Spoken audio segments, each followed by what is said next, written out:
शुंभ असुर भगवान ने देवी अंबिका को प्रस्ताव दिया था। उसने उसे ये दिखाने के लिए उकसाया कि वह देवी दुर्गा के अवतार के रूप में उससे अधिक शक्तिशाली है। अंबिका को नष्ट करने के लिए शुंभ ने सक्षम नेताओं के नेतृत्व में एक सेना भेजी। हालांकि उसने और काली मां ने पूरी सेना को मार डाला। यह उस शक्तिशाली असुर के चेहरे पर एक तमाचा था, जो देवताओं को स्वर्गलोक से खदेड़कर और प्राणियों की दुनिया पर अपना प्रभुत्व बढ़ाकर तीनों लोकों के सिंहासन पर बैठा था। उन्होंने निष्कर्ष निकाला कि अंबिका को विनम्र होने की जरूरत है। वह उसे पीटेंगे और घुटनों पर ला देंगे। परिणामस्वरूप वह अपनी विशाल सेना के सामने से निकल पड़ा।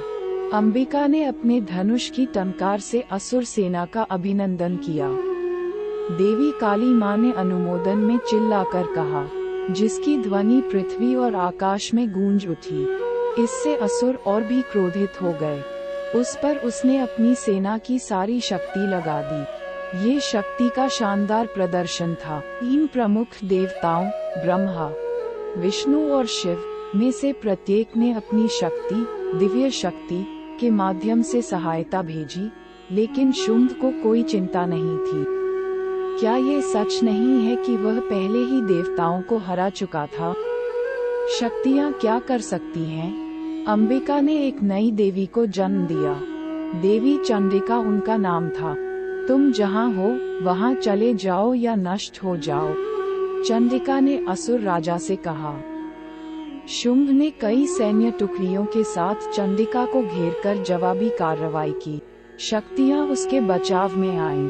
वैष्णवी गरुड़ पर सवार होकर आईं और उन पर अपनी चक्र फेंक दिया। ब्राह्मणी, जो हंसों से चलने वाले रथ पर आई थी, ने अपने कमंडलू से पानी छिड़ककर असुरों पर जादू कर दिया, जिससे वे कमजोर और अतिसंवेदनशील हो गए।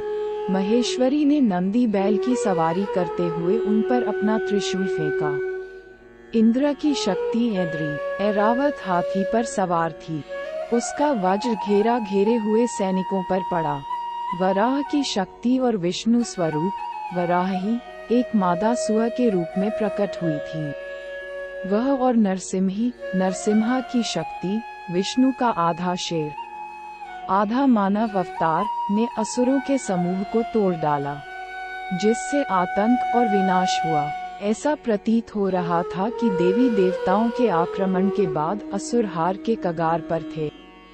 तब शुंभ ने अपने छिपे हुए हथियार रक्तबीज को छोड़ दिया। रक्तबीज को वरदान था जिससे वह अजेय था।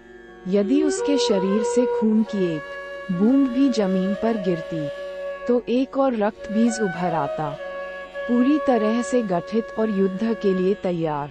यही कारण है कि उसे अब तक कोई भी परास्त नहीं कर सका है। क्लोनों के रक्त से और भी क्लोन उत्पन्न हुए। चंडिका ने क्रूर असुर को लड़ने से रोकने के लिए विभिन्न प्रकार के हथियारों का इस्तेमाल किया।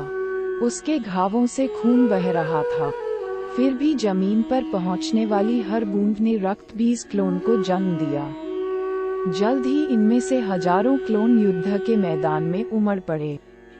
युद्ध का रुख असुरों के पक्ष में होने लगा। उसके खून की एक बूंद भी जमीन पर नहीं गिरनी चाहिए। चंडिका ने कहा, काली माँ। काली की जीभ बाहर की ओर फैली हुई थी और रक्त या बीज के क्लोनों की लाशों से गिरे खून की हर बूंद को पकड़ते हुए खतरनाक गति से युद्ध के मैदान में दौड़ी।